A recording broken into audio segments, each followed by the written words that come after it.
Before I go to bed tonight, I will have a new armchair. Listen up, mates and matettes. Here's the thing.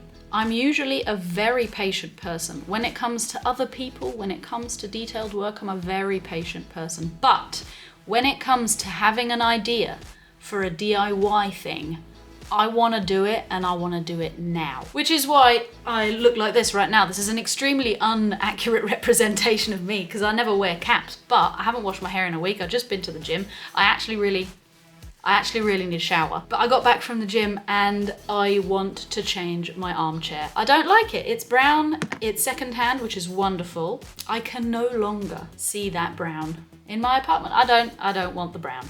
So we're gonna fix that. I have my armchair, I have my new material, I have a sewing machine, and we're gonna do all of that today because I refuse to leave this project unfinished until tomorrow. First things first, I'm gonna have a shower. We can reconvene once I'm clean. Reconvene once I'm clean. Much better. If you do wanna copy this DIY, here's what you're gonna need. An armchair. You're gonna need, to not like that chair very much, you're gonna need some fabric to cover it with, enough fabric to cover it with. That'll depend on the size of your armchair. And then you'll need some way of sewing. There's a load of videos on YouTube that I have personal beef with. Any video that says no sewing required and they're using fabric, I cannot agree with it. I just don't agree with using fabric glue for almost any situation. There are some specific situations. I'm getting sidetracked. Right, we're sewing. Long and short of it, we're sewing. So you need a sewing machine, or if you have a lot of patience, you could technically do this by hand. There's nothing wrong with doing it by hand. It just take you a long time. So I recommend you have a sewing machine or borrow a sewing machine off your mum, your friend, whoever has one. It's a good chance your neighbour might have one, but I think a sewing machine is an excellent investment for anyone who likes doing things themselves. So those are the things you need, plus maybe 4 hours of time. It's gonna be more than that. I'll be here until midnight, which is fine. It's fine. Let's make a game plan. Armchair DIY in a day. First line of operation is we're going to remove old upholstery.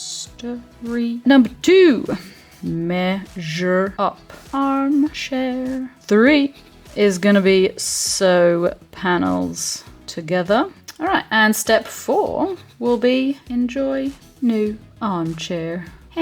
So in terms of those panels, just done a little quick sketch. I reckon we're gonna need 2 side panels that come up here and reach to the middle. Then 1 back to front panel coming up the back and down the front here. 2 slim side panels for here and here. 2 smaller slim panels for these bits here. And then 1 front bottom section for here. Then for the pillow, let's have 1 piece going top and sides. Sounds like an haircut. Cool. Game plan secured. Let's get to DIYing.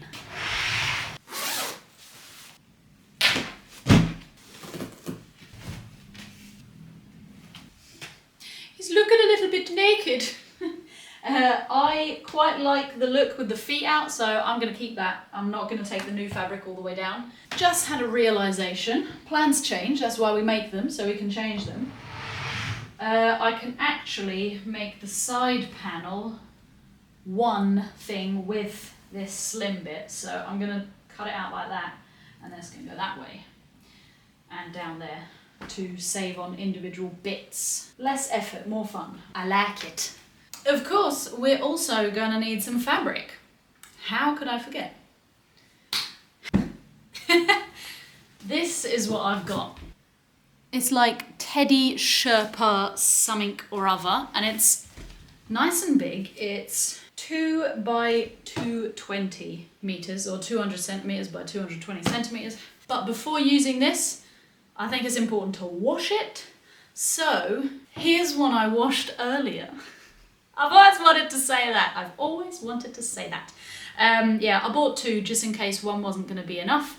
Just to be on the safe side, I think 1 is going to be enough, but you never know. It smells lovely and it's dry and nice and clean. This Teddy sort of boucle stuff going to be on the outside. Sort of like that, but better. Here's another tip for you. If you don't have space to lay out your fabric fully, but you know how big it is, then instead of trying to lay it out flat somewhere, what you can do is you can draw out to scale your piece of fabric and then mark where it is that you want which of these panels to lay so that you get the best out of it. This is a good way of doing it if you don't have enough space to lay it out, and then you know exactly where you want which bits to be, so you only ever need to lay out that section of the fabric. Now let's get to cutting.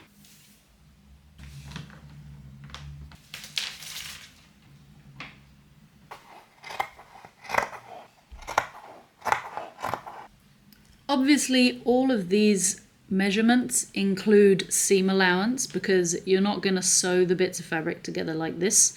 You're going to sew them together like that. So you need to account for that 1 to 1.5 centimeters of seam that you're going to be sewing.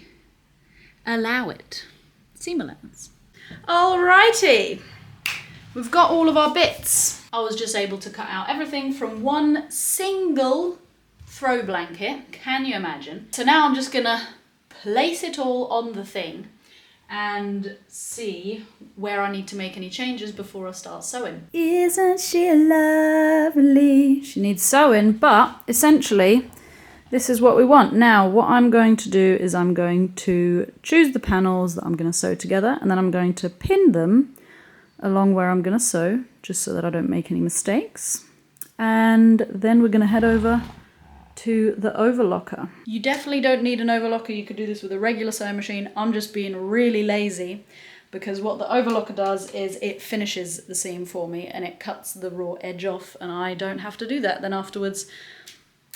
I might still come to regret the laziness because it's quite puffy fabric and I don't know if she can handle it. I hope she can.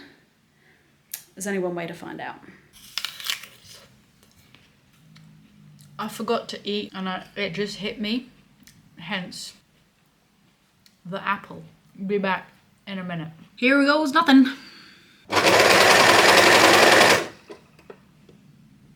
Okay. The overlocker cuts off the excess, so I don't have to do that later. Let's hope she handles the entire thing and not just the beginning. So, one sewing spree later, that's not looking bad. On to the next one.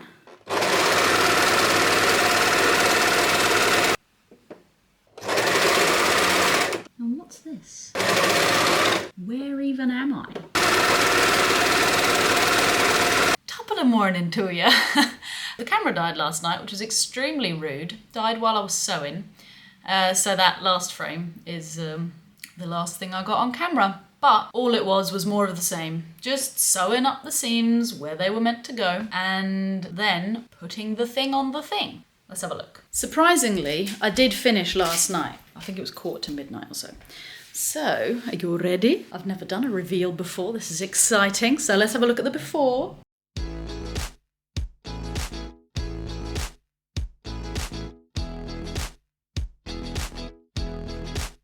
And I mean, look, is it perfect? No, there's bits that could be improved, but it's done.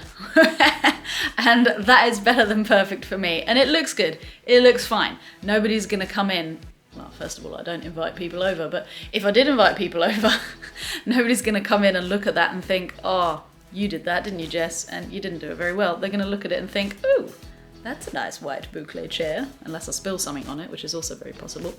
So yeah, there's a few areas where I still need to fix some things, such as here, I didn't quite catch all of the material in the overlocker, so here it's open. I'm just going to hand sew that shut. This fabric is really forgiving, by the way, so I'm just going to hand sew that shut, and then no one will be the wiser. I obviously fixed it to the bottom rather than let it hang down like so. I mean, if you look at the old one here, then you can see that the old cover hung down quite far, and I didn't like that, so I've changed it to this. And in order to do that, I've used ropes here And I've basically just fed them through one side and then through the other side, gone back and forth, and that's what's holding everything up so that it doesn't flop down. That was uncomfortable. That also means that I can take the thing off, so in the event that at some point somebody does spill something on it and it needs washing or, you know, whatever, it just needs coming off, I can take it off. I could just untie that and remove the whole thing, and it's nice and easy. Being a white chair, something's gonna go wrong at some point in it. And just to show you this cushion, I made the back like this. I could have tried to incorporate a zip to zip it off, but honestly this is just the easiest version. You do like one of these little overlap situations so that you can put it in and take it out. There you go. That was a lot of work. And well, I'm very glad that I did it because it looks way nicer now, in my opinion. Would I do it again? I don't know. I mean, yes, I do know. I don't want to do it again right now, but I would definitely do it again. Definitely not have it involve the Sherpa, because it just makes it so fluffy and bulky, and it went everywhere. I had to clean up a load after. I'm sure I inhaled some of the stuff, which can't be healthy. So yeah, do yourself a favor and pick something that doesn't have Sherpa in it, because it'll make your life so much harder than it needs to be. Before I do go, there's fluff on my lens. Okay, you've been defluffed.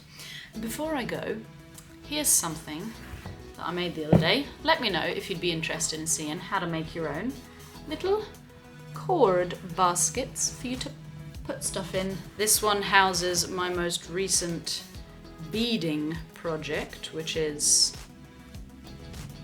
that. Insultingly easy to make. Honestly, it's so easy, and it's one of the most satisfying things because it's gorgeous and it's so easy. So yeah, see you next time.